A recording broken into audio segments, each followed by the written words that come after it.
Hello guys, welcome back to my YouTube channel. Phat shot ta cover ka bol thelo aje joga guitar hi se ta in tin na. Ahi le atha chona dinga yang tu lai chu tham khat sum ki ha san in tin. Atha le ka cho thelo ka guitar wang chu se de do tai ma cha yang ki cover thei ta lo la yang. But still then tham khat like karaoke type khat kana nei in tin. Karaoke ti wanga chu like microphone na speaker ala ki ngai the cho cho kana nei in tin a phat short wal tai ka ti a tu ni chu microphone jaw lo hi ang le black diamond te kan cover in tin I believe mi pi jo sen nan ngai nom diu guitar atha kan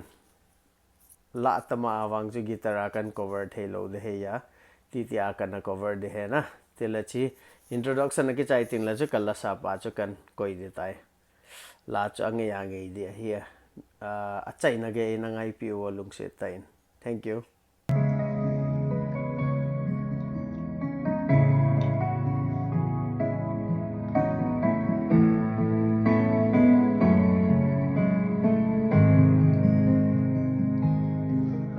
Kalung se penin nei khenta tu hin ipilung na gel kidem khenung sa kitha jol hi kalung se penin nei khenta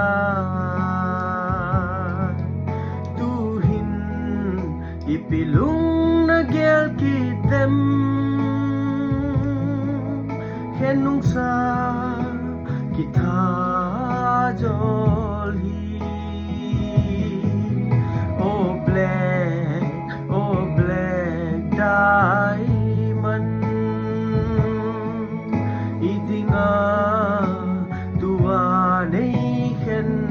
ham mangin na say pe iding tong nei don lo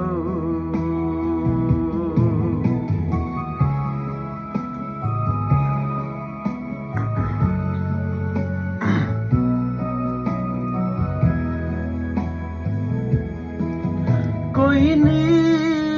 pi ba na say pe ham dâu thu làm leng hô ta sân lâu dia